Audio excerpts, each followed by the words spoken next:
नमस्कार दोस्तों।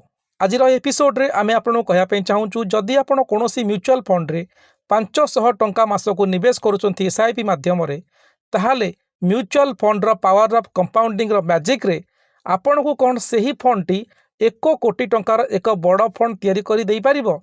जदि पारिबो ताहले केते वर्ष रे देबो? 5 वर्ष, 10 वर्ष, 15 वर्ष, 25 वर्ष ना 30 वर्ष?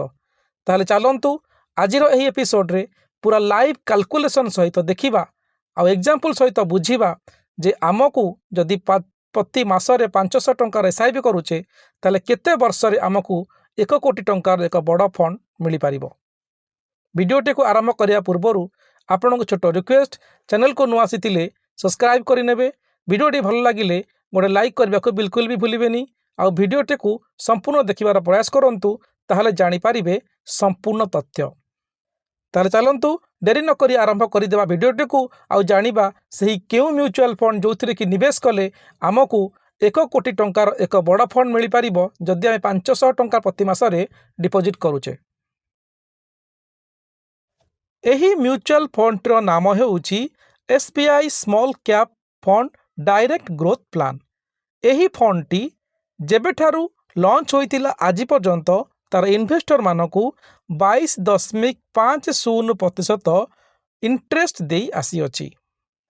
एहा हेउची भारतर एक सबुठारु दमदार स्कीम एसबीआई रो। एही स्कीम रे जेतिकी आपण रिस्क नेबे आपण को सेतिकी बेनिफिट मध्य एही स्कीम देउछि। ताहले चलंतु आरंभ करिबा देखिबा जदि आमे एही स्कीम रे मासकू 500 टंका निवेश करूचे आउ आमको रिटर्न 22.50% मिलुअछि ताले केते वर्ष लागिबो आमको एही फंड रे जदि आमे इन्वेस्टमेंट करि चालुंतु आमको 1 कोटी रे पहुंचिया पई। दोस्तों मंथली एसआईपी 500 टंका आमको एथिरे सीएजीआर मिलुअछि प्रति वर्ष हिसाब रे 22.50। ताहले प्रथम वर्ष रे आपण 500 टंका मासक हिसाब रे डिपॉजिट करिवे टोटल 6000 टंका। एथिरे आपण को इंटरेस्ट मिलिबो 709 टंका। टोटल मैच्योरिटी बेनिफिट आपण को मिलिबो 6709 टंका। एहा टिके कम किंतु जेते बेले आपण आगु जिबे देखंतु कोन हेउची। 2 वर्ष रे आपण टोटल डिपॉजिट करिवे 12000 टंका। एथिरे आपण को इंटरेस्ट मिलिबो 2927 टंका। आपण को टोटल बेनिफिट मिलिबो 14927 टंका। 5 वर्ष रे आपण टोटल डिपॉजिट करिवे 30000 टंका। इंटरेस्ट मिलिबो आपण को 22433 टंका। टोटल मैच्योरिटी बेनिफिट मिलिबो 52433 टंका। 7 वर्ष रे आपण टोटल डिपॉजिट करिवे 42000 टंका। इंटरेस्ट मिलिबो आपण को 51609 टंका। मैच्योरिटी बेनिफिट मिलिबो आपण को 93609 टंका।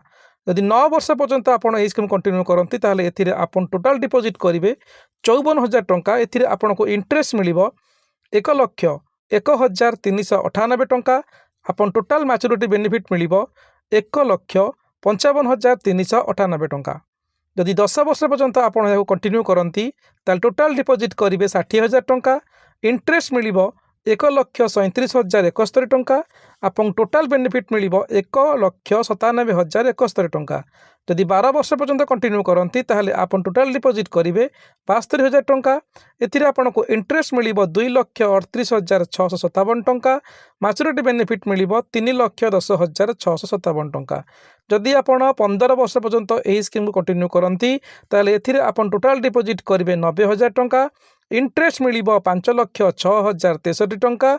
मैच्योरिटी बेनिफिट मिलिबो 5,96,063 टंका। जदि आपण एही स्कीम को अनदर 2 वर्ष मान 17 वर्ष पर्यंत कंटिन्यू करंती ताहले आपण टोटल डिपॉजिट करिवे 1,02,000 टंका। इंटरेस्ट मिलिबो 8,07,393 टंका। टोटल मैच्योरिटी बेनिफिट मिलिबो 9,09,393 टंका। जदि आपण एहा को 20 वर्ष पर्यंत कंटिन्यू करंती ताहले आपण टोटल डिपॉजिट करिवे 1,20,000 टंका।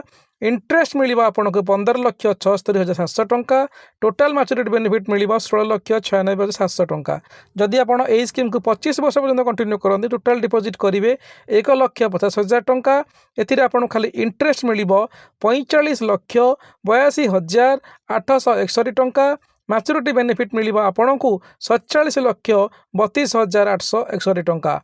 देश देखुंत कंपाउंडिंग पावर जैकि 25 वर्ष आपंकर कम करुच्ची जदि आप स्कीम को आउ 5 वर्ष माने 30 वर्ष पर्यंत कंटिन्यू करती ताले आप टोटाल बेनिफिट मिल 1,80,000 आपण 80,000 टंका डिपोजिट करेंगे इंटरेस्ट मिल आपन को 1,29,28,255 टंका मैच्योरिटी बेनिफिट मिल आपन को 1,31,08,255 टंका।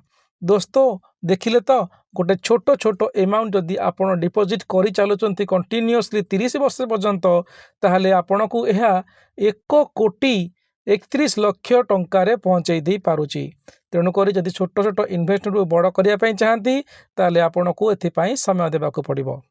वीडियोर अंतर गोटे कथा कहदेवाई चाहूँ वीडियोटी आम आपको केवल एजुकेशनल पर्पज हिसाब से कहूँ आम कौन आपको इन्वेस्टमेंट एडवाइस दौने कि कौन ब्रांडर प्रमोशन करूना।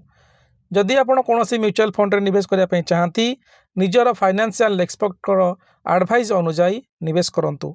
धन्यवाद।